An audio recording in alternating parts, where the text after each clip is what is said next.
കള്ളക്കേസിൽ കുരുക്കി 24 അതിരപ്പള്ളി റിപ്പോർട്ടർക്ക് മർദ്ദനം.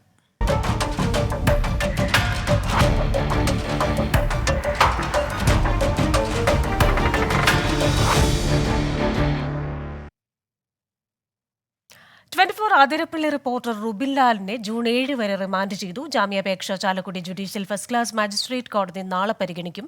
വനംവകുപ്പ് ഉദ്യോഗസ്ഥന്റെ പരാതിയിലാണ് നടപടി. വാർത്താദൃശ്യങ്ങൾ പകർത്തിയതുമായി ബന്ധപ്പെട്ട് പാതിരാത്രി കസ്റ്റഡിയിലെടുത്ത റുബിൻ ലാലിനെ പോലീസ് ലോക്കപ്പിൽ ക്രൂരമായി മർദ്ദിച്ചിരുന്നു.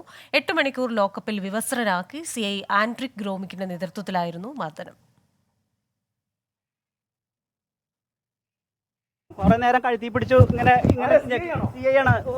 സി ഐ ആണ് ഉന്തിയത്. അതെ, അടിവസ്ത്രത്തിലാണ്. ഇത്രയും നേരം അടിവസ്ത്രത്തിലാണ്. ഷർട്ട് പോലും ഉണ്ടായിരുന്നില്ല. എന്നെ വീട്ടിൽ നിന്ന് കയറ്റി കൊണ്ടുവന്നത്. എന്നെ മർദ്ദിച്ചിരുന്നു. വീട്ടിൽ നിന്ന് അസഭ്യം പറഞ്ഞിരുന്നു. തന്നെ ഒരുപാട് അസഭ്യം പറഞ്ഞു. എന്നെ കഴുത്തിന് പിടിച്ച് ഞെക്കി കൊല്ലും എന്ന് പറഞ്ഞു.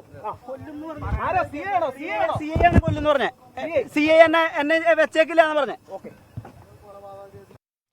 CIയുടെ നടപടിക്കെതിരെ വ്യാപക പ്രതിഷേധമാണ് ഉയരുന്നത്. മുഖ്യമന്ത്രിക്കും DGPക്കും 24 chief editor R Sreekandan Nair പരാതി നൽകി. വിശദാംശങ്ങളുമായി കൊച്ചിയിൽ നിന്ന് അശ്വിൻ പാലാഴിയാണ് ചേരുന്നത്. അശ്വിൻ, ഇന്ന് മജിസ്ട്രേറ്റിന് മുന്നിൽ ഹാജരാക്കി. കേസ് നാളെ വീണ്ടും പരിഗണിക്കും. ഏറ്റവും പുതിയ വിവരങ്ങൾ എന്താണ്?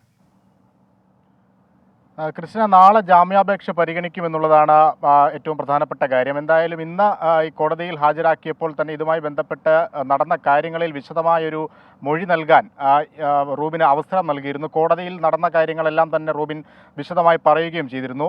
ഏറ്റവും പ്രധാനപ്പെട്ടത് ഈ റോഡരികിൽ വാഹനം ഇടിച്ചു കിടന്നിരുന്ന ഒരു പന്നി, ആ പന്നി അതിൻ്റെ വാർത്ത ശേഖരിക്കാൻ വേണ്ടിയാണ് റൂബിൻ ഈ പ്രദേശത്തേക്ക് പോകുന്നത്. അവിടെ എത്തിയപ്പോൾ ഫോറസ്റ്റ് ഉദ്യോഗസ്ഥർ അത് തടയുകയാണ്. ദൃശ്യങ്ങളെടുക്കാൻ സാധിക്കില്ല, അത് വനമേഖലയാണ്, വനഭൂമിയാണ് എന്ന് പറഞ്ഞ് ദൃശ്യങ്ങളെടുക്കാൻ കഴിയില്ല എന്ന് പറഞ്ഞ് റൂബിനെ അസഭ്യം പറയുന്നു. അത് ചോദ്യം ചെയ്തതോടെയാണ് മർദ്ദനത്തിലേക്ക് എത്തുന്നത്. പെരിയാരം റേഞ്ച് ഓഫീസിലെ കൊന്നക്കുഴി ബീറ്റ് ഓഫീസറായ ജാക്സന്റെ നേതൃത്വത്തിലാണ് റൂബിനെ അന്ന് മർദ്ദിക്കുന്നത്. പിന്നാലെ സംഭവത്തിൽ വനം മന്ത്രി റിപ്പോർട്ട് തേടുകയും അന്വേഷണത്തിന് CCFനെ നിയോഗിക്കുകയും ചെയ്തു. ആ അന്വേഷണ പ്രഖ്യാപനത്തിന് ശേഷം മണിക്കൂറുകൾക്ക് ശേഷമാണ് പോലീസിൽ, അതിരപ്പള്ളി പോലീസിൽ ഇങ്ങനെ ഒരു പരാതി, കൃത്യനിർവഹണം തടസ്സപ്പെടുത്തിയെന്നടക്കമുള്ള പരാതി നൽകുന്നത്, വ്യാജ പരാതി നൽകുന്നത്. അങ്ങനെ റൂബിനെ കുടുക്കുക എന്നുള്ളതായിരുന്നു ഈ ഫോറസ്റ്റ് ഉദ്യോഗസ്ഥരുടെയും ഒപ്പം അതിന് കൂട്ടുനിന്ന പോലീസിൻ്റെയും ലക്ഷ്യം.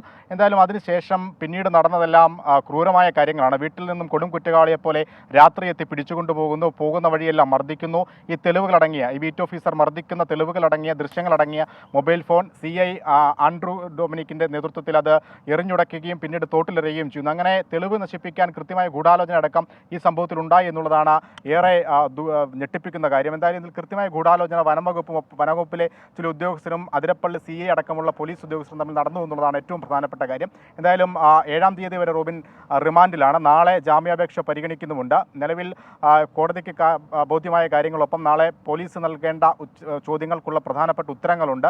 അതടക്കമുള്ള കാര്യങ്ങൾ പരിഗണിച്ചാകും ജാമ്യാപേക്ഷയിൽ തീരുമാനമുണ്ടാവുക. ജാമ്യാപേക്ഷ നാളെയാണ് പരിഗണിക്കുന്നത്. അശ്വിന, ഇതിലെ ഈ ദൃശ്യങ്ങൾ അടങ്ങിയ, അതായത് പ്രധാന തെളിവുകളാകാമായിരുന്ന ആ ഫോണിലെ ദൃശ്യങ്ങൾ, അതടങ്ങിയ ഫോൺ വാങ്ങിച്ച് പിടിച്ചു വലിച്ചെറിയുന്നു. അതുകൊണ്ട് തന്നെ ഇത്തരത്തിൽ ഇനി തെളിവ് ഹാജരാക്കൽ, ഇതുപോലെയുള്ള കാര്യങ്ങൾക്ക് കൂടി തടയിടുകയല്ലേ ഇവർ ചെയ്തിരിക്കുന്നത്?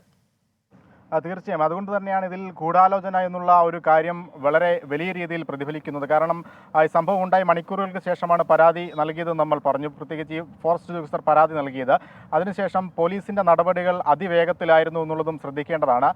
രാത്രി തന്നെ ഒരു കൊടും കുറ്റവാളിയെ പോലെ അതിരപ്പള്ളിയിലെ റൂബിൻ്റെ വീട് വളഞ്ഞുകൊണ്ട് ഷർട്ട് പോലും ഇടാൻ അനുവദിക്കാതെ, ചെരുപ്പ് പോലും ഇടാൻ അനുവദിക്കാതെ അവിടെ നിന്ന് വലിച്ചിഴച്ചുകൊണ്ട് പോവുകയായിരുന്നു. മാതാവിൻ്റെ കൺമുന്നിൽ നിന്നാണ് ഇങ്ങനെ രാത്രി വീട്ടിൽ കയറി അറസ്റ്റ് ചെയ്തുകൊണ്ട് പോകുന്നത്. പോലീസ് സ്റ്റേഷനിലെത്തി മർദ്ദനം ഉണ്ടാകുന്നു. അവിടെ വെച്ച് ഈ ഫോൺ പിടിച്ചു വാങ്ങി പോലീസ് സൂക്ഷിച്ചിരിക്കുകയായിരുന്നു. പിന്നീടാണ് അവിടെ നിന്ന് പോകും വഴി, ഈ പോലീസ് സ്റ്റേഷനിലേക്ക് പോകും വഴി വാഹനം നിർത്തി അത് റോഡിൽ എറിഞ്ഞ് തല്ലിപ്പൊട്ടിച്ചു. അവിടെ കൊണ്ടും തീർന്നില്ല, ഈ ആ ഫോൺ വലിച്ചെറിയുകയും ചെയ്തു, തോട്ടിലേക്ക് വലിച്ചെറിയുകയും ചെയ്തു. റൂബിനാണ് ഇന്നീ കാര്യം നമ്മളോട് വ്യക്തമാക്കിയത്. ആ ഫോണിനുള്ളിൽ ഉണ്ടായിരുന്നത് എന്തൊക്കെയാണ് എന്നുള്ളതാണ് ഏറ്റവും പ്രധാനപ്പെട്ട കാര്യം. അതിനുള്ളിൽ കഴിഞ്ഞ കുറേ നാളുകളായി വനം വകുപ്പ് ഉദ്യോഗസ്ഥർ ജനങ്ങൾക്ക് ദ്രോഹമാകുന്ന രീതിയിൽ ചെയ്യുന്ന നടപടികളുടെ വാർത്തകളുടെ വിവരങ്ങളുണ്ട്, ദൃശ്യങ്ങളുണ്ട്. ഒപ്പം ഒപ്പം കഴിഞ്ഞ ദിവസം റൂബിനെ അവിടെ വെച്ച് മർദ്ദിച്ചുവെന്നും അസഭ്യം പറഞ്ഞുവെന്നും പറയുന്ന സംഭവത്തിൻ്റെ ദൃശ്യങ്ങളുണ്ട്. അങ്ങനെ നിർണായക തെളിവുകളടങ്ങിയ ആ മൊബൈൽ ഫോണാണ് അതിരപ്പള്ളി CI തല്ലിപ്പൊട്ടിച്ച് തോട്ടിലെറിഞ്ഞു കളഞ്ഞത് എന്നുള്ളതാണ് കോടതിക്ക് മുന്നിൽ നിർണായക തെളിവാകേണ്ട ഒരു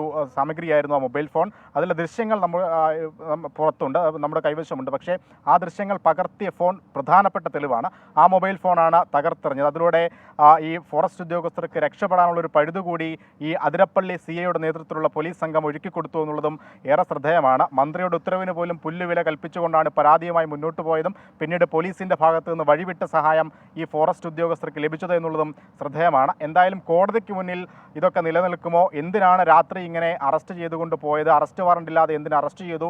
നടപടിക്രമങ്ങൾ പാലിക്കാതെ എന്തിന് പോലീസ് പിടിച്ചുകൊണ്ടുപോയി നടക്കുമുള്ള കാര്യങ്ങളിൽ അതിരപ്പള്ളി CI മറുപടി നൽകേണ്ടി വരും. അത് എങ്ങനെ മറുപടി നൽകുമെന്നുള്ളതാണ് ഇനി അറിയേണ്ടത്. നാളെ എന്തായാലും കോടതി മുറിക്കുള്ളിൽ CI വിയർക്കുമെന്നുള്ള കാര്യത്തിൽ സംശയമില്ല. ക്രിസ്റ്റീന, അശ്വിനി, ഈ കേസ് ഒരു മാധ്യമപ്രവർത്തകനെതിരായ അതിക്രമം അല്ലെങ്കിൽ 24ന്റെ പ്രതിനിധിക്ക് നേരായ അതിക്രമം എന്നതിലുപരിയായി ഏതൊരു മനുഷ്യനും സംഭവിക്കാവുന്ന ഒരു അനീതിക്കെതിരായ രീതിയിലാണ് നമ്മൾ റിപ്പോർട്ട് ചെയ്തുകൊണ്ടിരിക്കുന്നത്. ഇപ്പോൾ മുഖ്യമന്ത്രിക്കും DGPക്കും 24ന്റെ ചീഫ് എഡിറ്റർ ഒരു പരാതി നൽകിയിട്ടുണ്ടല്ലോ. ഇതുമായി ബന്ധപ്പെട്ട് ഏതെങ്കിലും തരത്തിലുള്ള പ്രതികരണങ്ങൾ ലഭിച്ചിട്ടുണ്ടോ? നിലവിൽ വ്യാപക പ്രതിഷേധമാണ് വനം വകുപ്പിന്റെ നടപടിക്കെതിരെയും ഒപ്പം അതിരപ്പള്ളി CIയുടെ ഈ ക്രൂര മർദ്ദനങ്ങൾക്കെതിരെയും അസഭ്യവശത്തിനെതിരെയും ഒക്കെ ഉണ്ടായിക്കൊണ്ടിരിക്കുന്നത്. രാഷ്ട്രീയ കേരളം ഒന്നടങ്കം തന്നെ ഈ വിഷയത്തിൽ എതിർപ്പറിയിച്ചിട്ടുണ്ട്. സർക്കാരിനെതിരെ അല്ലെങ്കിൽ ഈ പോലീസ് വകുപ്പിന്റെ നടപടിക്കെതിരെ രൂക്ഷമായ പ്രതികരണങ്ങൾ നടത്തിയിട്ടുണ്ട്. ഒപ്പം എന്തുകൊണ്ടാണ് റൂബിനോട് വനം വകുപ്പിന് ഇത്ര വൈരാഗ്യമുള്ള എന്നുള്ള ഒരു ചോദ്യം പ്രധാനമാണ്. അതിന് കൃത്യമായ ഉത്തരങ്ങളുമുണ്ട്. കഴിഞ്ഞ കുറേ നാളുകളായി വനമേഖലയ്ക്കുള്ളിൽ താമസിക്കുന്ന സാധാരണക്കാരായ ജനങ്ങളുടെ നിരവധിയായ പ്രശ്നങ്ങളാണ് റൂബിൻ 24ലൂടെ വാർത്തയായി പുറത്തു കൊണ്ടുപോകുന്നത്. ആ വാർത്തകളെല്ലാം തന്നെ വിരൽ ചൂണ്ടുന്നത് വനം വകുപ്പിന്റെ നിസ്സംഗതയ്ക്കെതിരെയാണ്. അവരുടെ കൃത്യമായ ഇടപെടലുകൾ നടക്കാത്തതിനെ കുറിച്ചാണ്. പ്രത്യേകിച്ച് ഈ മലക്കപ്പാറ മേഖലകളിലൊക്കെ ജനവാസ മേഖലയിൽ കാട്ടാന ഇറങ്ങുന്ന അടക്കമുള്ള വാർത്തകൾ, അതിൽ വനം വകുപ്പ് ഇടപെടാതിരിക്കുന്ന അടക്കമുള്ള കാര്യങ്ങളുണ്ടായിരുന്നു. അതാണ് പ്രധാനപ്പെട്ട വൈരാഗ്യം റൂബിനോടുള്ളത്. എന്തായാലും വലിയ പ്രതിഷേധം ഉയരുന്നുണ്ട്. ഒപ്പം ഈ പല മേഖലകളിൽ നിന്നും ഇതുമായി ബന്ധപ്പെട്ട എതിർപ്പുകളും ഉയർന്നുകൊണ്ടിരിക്കുകയാണ്. ക്രിസ്റ്റീന, ശരി. അശ്വിൻ പാലാഴയാണ് കൊച്ചിയിൽ നിന്ന് വിശദാംശങ്ങൾ നൽകിയത്. വിധി ദിനത്തിൽ 24 മാജിക് ജൂൺ 4 ചൊവ്വാഴ്ച രാവിലെ 5 മണി മുതൽ 24-ൽ.